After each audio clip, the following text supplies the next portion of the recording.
Yeah.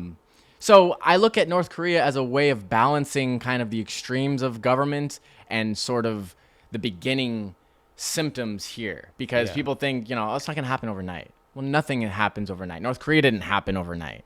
And so to see it gradually occurring, I always bring up the example is a lot of people when they look at a timeline, their timeline wherever they're living, they're mostly looking at it through the lens of this. They're not they're seeing what's just in front of them and maybe what's just behind them, and they're sort of focusing in where they're at. Where I've looked at and where I've been trained to look at is kind of the larger scope. Where are we at today because of the last 50 years, 100 years, 200 years? Where are we at today, based on what we have today for the future? And so seeing kind of the full timeline by looking at history and paying attention is horrifying. And I think a lot of people are scared of politics because they start to embark on conclusions that kind of are scary. Yeah. So that few comments there. So one, I know I always bring up Jordan Peterson, right? And Jordan Peterson, who I think is pretty central in my view, right? And he always talks about criticizes both sides in any way that he can, but he always talks about the left versus the right, right? And philosophically, you have your right wing, your conservatives, right? These are folks who do look at the past couple thousand years and try to determine, okay, what ideas worked well to improve the human experience. Now, how can we conserve that? Yep. That's how I view it, right? And then you have your left wing who says, hey, based on these existing institutions and ideas, there's still errors here. There's still people suffering. Like, we need to challenge those existing institutions, and you need to have that ongoing dialogue between the left and the right to work out these problems. You can't just come in and, again, when I always say, the leftists, right? Which I don't even know if that's considered a bad term or not, but today those are the people who were like, no, like we're doing things all wrong. Like, no, we need to completely change how the United States is run. We need to and that's why these are the revolutionaries who are trying to defund the police and do all this crazy stuff, who challenge the nuclear family and who think, well, no, again, there's too many problems here. So, the U.S., we've done things wrong, whatever. So, it's funny that you mentioned that because just reminds me of Jordan Peterson and his take on, like, you need to literally look at things in a big picture and in a small picture, depending on the situation. And the second comment, I don't know if you know Dennis Prager. Yeah. So you probably heard of PragerU. Yeah. Yeah, so he's a founder of PragerU. okay. He's probably mid-70s, Orthodox Jew. Oh, wow, okay. He had a popular radio show in L.A., talking about religion. And he's like, hey, I don't even care if you're religious. Like, I'm just giving this perspective, and tries to, of course, wants more people to go to church and stuff and all that. But I really resonated with a lot of his work because back in the 70s, during the 60s and 70s, during the Cold War, he specialized in communist studies. So he was really into politics and religion and theology, but he put an emphasis on communist studies. And so he always talks about this breakdown between the left versus the right.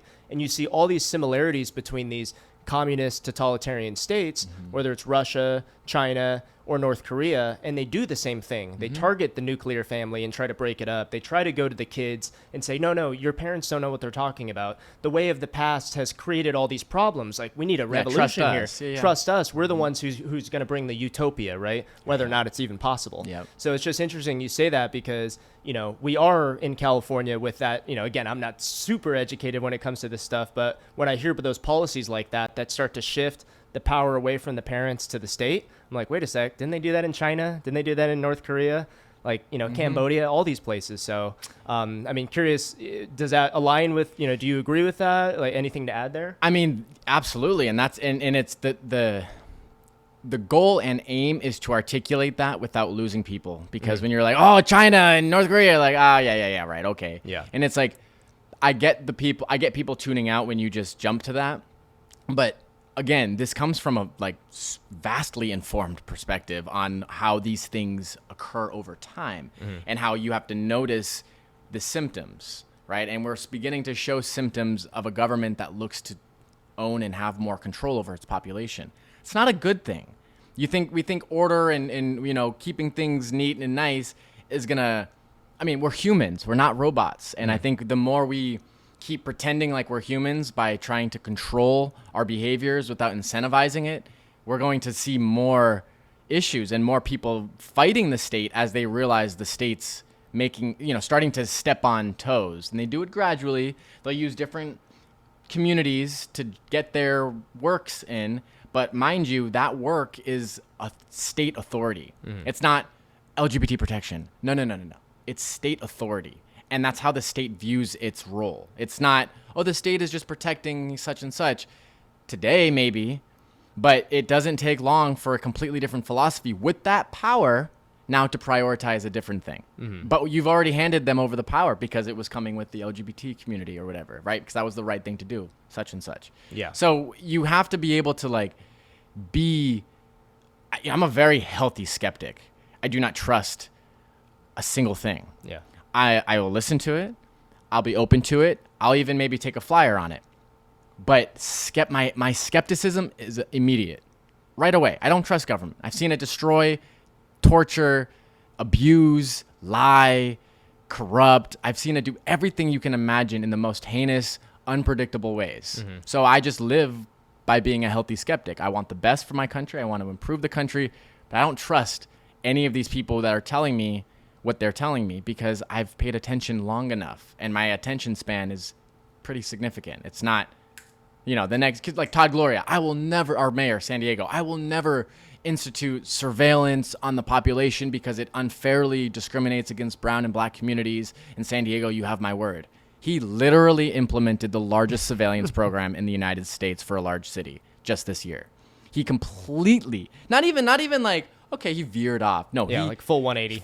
Full 180, completely backtracked on his entire proposal on how he got elected to what? Strengthen the state, strengthen the city, the government, right? And that to me, it's like, for what? Right? We're getting lazy on and going after crime, and now we're relying on surveillance to look at everybody now. Scary direction. Yeah. And there was something you mentioned there that, again, I think resonates with that whole idea of the individual over the group, right? So when it comes to the individual, if I'm ever talking to people, and I've had some uncomfortable conversations naturally when it comes to politics with friends, family, whatever. Yeah. And at the end of the day, it's like, I don't care what your politics are, right? As long as you're not trying to hurt me for having a different perspective, that's good. But when it comes to individualist thinking, it's like, okay, well, I talk to so many people who are like, well, I don't like Republicans or Democrats. I don't like government or military. It's like, yeah, fair enough. Like, you as an individual, do you want lower gas prices, grocery prices, and crime rates, or higher? It's like, well, I want lower.